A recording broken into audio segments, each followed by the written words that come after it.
حضرت عمر رضی اللہ تعالی عنہ جا رہے تھے نا، رات کو پہرے پہ کھڑے تھے، تو ایک گھر سے ایک خاتون اپنی بیٹی کو کہہ رہی تھی دودھ میں پانی ڈال لو، تو بیٹی بولی امیر المومنین نے منع کیا ہے، تو کہا امیر المومنین کب دیکھ رہے ہیں؟ تو بیٹی بولی امیر المومنین نہیں دیکھ رہے، ان کا رب تو دیکھ رہا ہے۔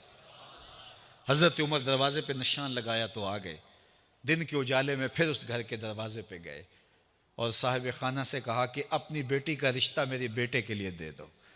امیر المومنین سوالی بن کے کھڑا ہے اس گھر میں، کہا اس بیٹی کا رشتہ مجھے دے دو۔ ان کو اور کیا چاہیے تھا؟ امیر المومنین کے بیٹے کے لیے رشتہ قبول کر لیا گیا۔ پھر اللہ تعالیٰ جل شانہ ان کو ایک بیٹی دی، اس بیٹی سے اللہ نے ایک بیٹا انہیں دیا، اس بیٹے کا نام حضرت عمر بن عبدالعزیز ہے۔ تو جب مائیں اللہ سے ڈرنے والی ہوں، تنہائی میں ڈرنے والی ہوں، تو پھر اولادیں ایسی ہوتی ہیں۔ اپنی اولادوں کی تربیت کرو، جب بچے چھوٹے ہی ہوں تو ان کے تصور میں یہ بات اچھی طرح سے راسخ کر دو کہ اللہ دیکھ رہا ہے۔ پھر وہ کبھی رشوت نہیں لیں گے کہ اللہ دیکھ رہا ہے، اور وہ کبھی خیانت نہیں کریں گے کہ اللہ دیکھ رہا ہے، وہ کبھی ملک کے راز کو نہیں بیچیں گے کہ اللہ دیکھ رہا ہے، وہ جو ہے وہ بد نگاہی نہیں کریں گے کہ اللہ دیکھ رہا ہے۔ جہاں کوئی کیمرہ نہیں پہنچتا، جہاں سیکورٹی نہیں پہنچتی، جہاں کوئی ایجنسی نہیں پہنچتی، وہاں یہ عقیدہ پہنچتا ہے کہ میرا اللہ مجھے دیکھ رہا ہے۔ تو یقین کی یہ دولت زندگی کا نور ہے، زندگی کا جمال ہے، اور ماہ سیام میں اللہ تعالیٰ اس عقیدے کو روحوں میں اتار دیتا ہے اور باطن میں جذب کر دیتا ہے۔ تو اس کو اپنے اندر اچھی طرح سے ہم اتار کر کے اپنی زندگی میں چراغاں کر سکتے ہیں اور اندھیرے دور کر سکتے ہیں۔ یہ تیقن کہ میرا اللہ مجھے دیکھ رہا ہے، میں اپنے رب کی نگاہوں میں ہوں۔ ارا زبیباً نملۃ سودا، کالی رات کے اندھیرے میں کالے پہاڑوں کی کوکھ میں گہرا غار ہے، اس غار میں چیونٹیوں کا سوراخ ہے، اس میں جب چیونٹی چلتی ہے اور وہ بھی سیاہ رنگ کی ہے، رات کی بھی سیاہی ہے، پتھر بھی کالا ہے اور چیونٹی بھی کالے رنگ کی، سینہ سنگ پر اس چیونٹی کے چلنے کی وجہ سے ایک وہمی اور گمانی لکیر بنتی ہے جس کو خوردبین سے دیکھنا بھی ممکن نہیں۔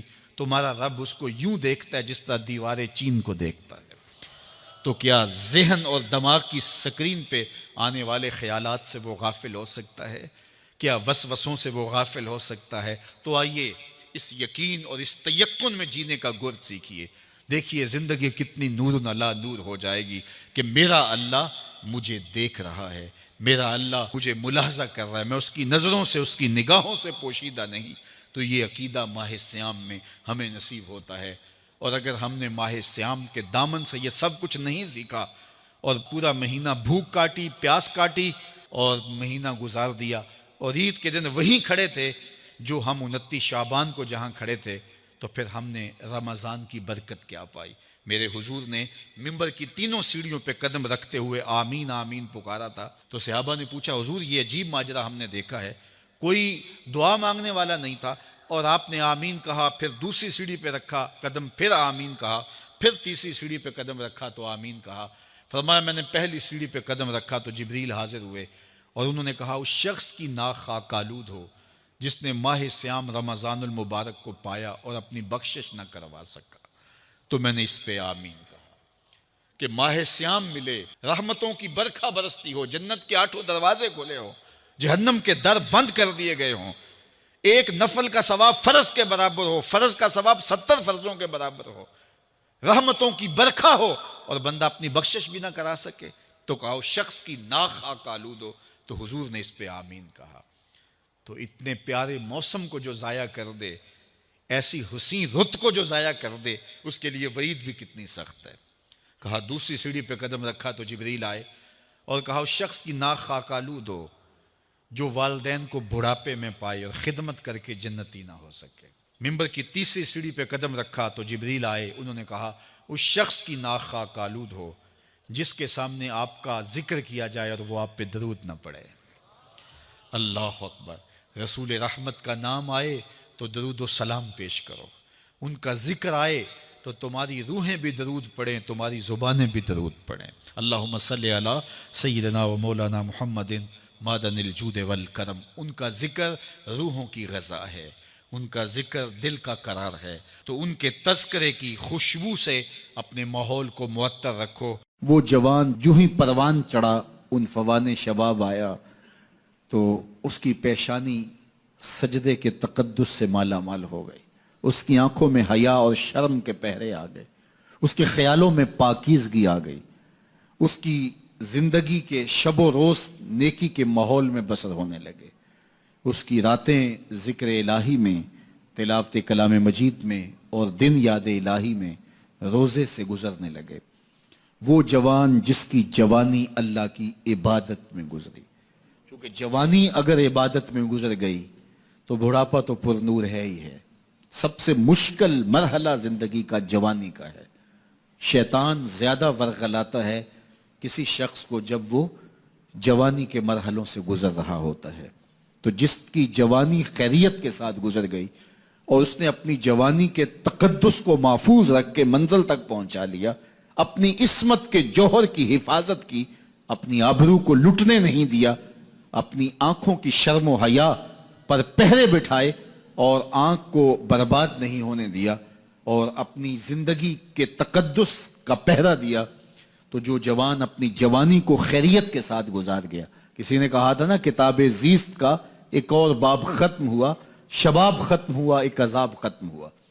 تو جوانی جس کی منزل تک پہنچ گئی خیریت کے ساتھ، عافیت کے سائے میں۔ مشکل تو بڑا ہے جوانی کو منزل تک لے جانا، خیریت کے ساتھ، داغدار نہ ہونے دینا، جوانی کے تقدس کو رسوا نہ ہونے دینا، عصمت کے جوہر پہ کالک نہ لگنے دینا، خواہشات کو غالب نہ آنے دینا۔ آسان کام تو نہیں ہے، مشکل کام ہے، لیکن اگر کوئی مشکل کاٹ گیا، جوانی کے تھوڑے سے ایام میں گزار گیا۔ اللہ اکبر۔ حضرت شیخ ختلی کہتے ہیں، داتا گنج بخش علی حجویری علیہ رحمہ کے مرشد ہیں، الدنیا یوم ولنا فیہا صوم۔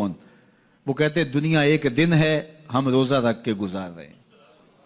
تو روزہ رکھ کے سارا دن گزر ہی جاتا ہے، دوپہر بھی آتی ہے گزر جاتی ہے، اور عصر کا وقت بھی آتا ہے گزر جاتا ہے، کھانے کا وقت بھی آتا ہے، چائے کا وقت بھی آتا ہے، سب کچھ ہوتا ہے، لیکن گزر جاتا ہے، افطار تک بندہ پہنچ جاتا ہے۔ جس نے زندگی روزے کی طرح گزار دی، جس نے جوانی روزہ رکھ کے گزار دی، خواہشات کو بے قابو نہیں ہونے دیا، مشکل کام تھا لیکن اس نے مشکل کام کر دکھایا۔ اجر کتنا بڑا ہے، سنیے اللہ کے محبوب کی زبان سے سنیے۔ حضور نے ارشاد فرمایا جو سیدنا ابو ہریرہ کے ذریعے سے ہمارے تک پہنچا، فرمایا قیامت کے دن جب سورج کا رخ سیدھا ہوگا، زمین تانبے کی ہوگی، لوگ پسینے میں شرابور ہوں گے، کوئی ٹخنوں تک پسینے میں، کوئی گھٹنوں تک، کوئی کمر تک، کسی کو پسینے کی لگام دی جائے گی، اور وہ پسینہ ایسے نہیں ہوگا جس طرح یہ پسینہ ہے، اتنا گرم ہوگا۔